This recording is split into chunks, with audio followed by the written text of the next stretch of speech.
क्या इजरायली 400 सालों के लिए मिस्र में गुलाम थे या 430 सालों के लिए? अब उत्पत्ति अध्याय 47 पद संख्या 9 को हम अगर पढ़ें तो जानेंगे कि याकूब जब 130 वर्ष का था तब से लेकर मिस्र की गुलामी से आज़ादी के दिन तक 215 साल होते हैं। यानी इजरायली लोग 215 साल ही मिस्र में गुलाम रहे। अब यहाँ 400 साल या 430 साल वाली बात कुछ समझ नहीं आती, क्योंकि उत्पत्ति अध्याय 15 पद संख्या 13 में हमें 400 सालों के लिए सुनने मिलता है, और अब अगर हम निर्गमन अध्याय 12 पद संख्या 40 में हम देखें तो हमें 430 सालों के लिए सुनने मिलता है। बहुत सी बार इन वाक्यों को पढ़ते समय हमें लगता है कि शायद लिखने वाले ने समय को सही से मापा नहीं, जिसके कारण उसने 400 सालों को 430 साल लिखा। इस बात को मानकर हम ये भूल जाते हैं कि बाइबल की शुरुआती 5 किताबों को लिखने वाले नबी मूसा थे और लिखवाने वाले स्वयं परमेश्वर। अब ये बात समझने के बाद हम इसे गलती तो नहीं कह सकते, क्योंकि अगर हम निर्गमन अध्याय 2 को ध्यान से पढ़ें तो हम देखेंगे कि नबी मूसा का पालन पोषण फिरौन के निजी परिवार में हुआ था, यानी उन्हें मिस्र की उच्च शिक्षा प्राप्त थी। इन सब बातों से ये तो साफ है कि चाहे 400 साल हों या 430 साल, दोनों ही सही हैं। पर अब देखना यह है कि ये 400 साल या 430 साल पूरे कैसे होते हैं और कैसे ये सब मिस्र में ही पूरे होते हैं। अब पहले हम 430 सालों के बारे में जानेंगे।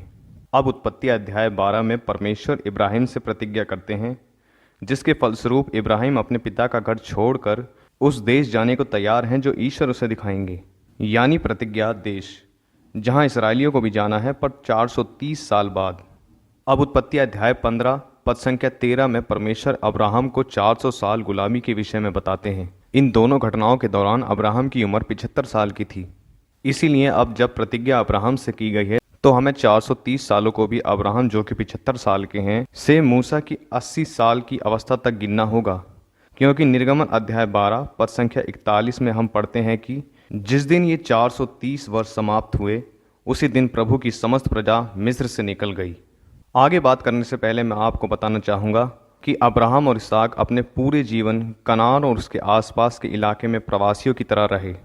अब कनान, जो कि आज का इज़राइल और उसके आसपास का इलाका माना जाता था, वो पहले मिस्र का ही भाग था, जिसे 12वीं या 16वीं शताब्दी ईसा पूर्व में किसी कारणवश अलग कर दिया गया था। कहने का मतलब ये है कि चाहे अब्राहम और इसहाक कनान में ही क्यों ना हो, पर वो मिस्र में ही थे। अगर अब भी आप असमंजस में हैं तो आप उत्पत्ति अध्याय 12 पद संख्या 10 में अब्राहम का मिस्र पलायन पढ़ सकते हैं, या फिर सारा की नौकरानी हगार को देख सकते हैं, जो कि एक मिस्री दासी थी। अब चलिए देखते हैं कि अब्राहम से मूसा तक 430 साल कैसे हुए। अब्राहम को प्रतिज्ञा मिली जब वो 75 साल के थे और उनकी मृत्यु 175 वर्ष की आयु में हुई, यानी अब्राहम के जीवन के पूरे 100 साल गिने जाएंगे। उस समय इसहाक की आयु 75 वर्ष की थी और इसहाक की मृत्यु 180 वर्ष की आयु में हुई, यानी इसहाक के जीवन के पूरे 105 साल गिने जाएंगे। उस समय याकूब की आयु 120 वर्ष की थी और याकूब की मृत्यु 147 वर्ष की आयु में हुई, यानी याकूब के जीवन के पूरे 27 साल गिने जाएंगे। उस समय यूसुफ की आयु 56 वर्ष की थी और यूसुफ की मृत्यु 110 वर्ष की आयु में हुई, यानी यूसुफ के जीवन के पूरे 54 साल गिने जाएंगे। अब यूसुफ की मृत्यु और मूसा के जन्म के बीच का जो समय है वह 64 वर्ष का है। इस बात का हिसाब आप निर्गमन अध्याय 6 पद संख्या 16 से 20 में दी गई मूसा के पिता की उम्र से लगा सकते हैं, जो यूसुफ की मृत्यु के समय जीवित था। अब निर्गमन अध्याय 7 पद संख्या 7 में मूसा की आयु 80 वर्ष की थी, यानी जब निर्गमन की शुरुआत हुई तब मूसा 80 वर्ष का था। अब यहाँ हम मूसा की आयु के 80 वर्षों को गिनेंगे।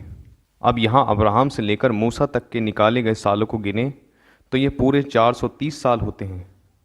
इसके बाद 400 साल कैसे हुए, चलिए जानते हैं। उत्पत्ति अध्याय 15 पद संख्या 16 में परमेश्वर अब्राहम से उसके वंशजों की चौथी पीढ़ी को मिस्र से लौटाने की बात करते हैं, यानी यहाँ 400 सालों में अब्राहम के 30 सालों को नहीं जोड़ा गया, क्योंकि बात उसके वंशजों की हो रही है, यानी इसहाक, याकूब और यूसुफ और मनश्शे की। अब गलातियों 4 पद संख्या 29 में हम पढ़ते हैं, जिसका जन्म प्रकृति के अनुसार हुआ है वह उस पर अत्याचार करता था जिसका जन्म आत्मा के अनुसार हुआ था। ये बात इसहाक के लिए कही गई है जिस पर अत्याचार इस्माइल ने किया है। उत्पत्ति अध्याय 21 पद संख्या 9 में यहाँ इस्माइल 19 साल का है और इसाक 5 साल का, और सारा ने देखा कि इस्माइल इसाक का मजाक उड़ा रहा था। ये बात आपको हिंदी बाइबल में नहीं मिलेगी, पर इंग्लिश बाइबल में ज़रूर चेक करें। जिसके कारण अब्राहम को दुख हुआ और उसने इस्माइल और हगार को घर से निकाल दिया था। उस समय अब्राहम 105 साल का था और परमेश्वर के बताए अनुसार 400 साल शुरू हो रहे थे। इसलिए अब हम अब्राहम के 75 साल से 105 साल की आयु के बीच के जो 30 साल हैं उन्हें 430 सालों में से हटा देंगे, तो हमें पूरे 400 साल समझ आ जाएंगे।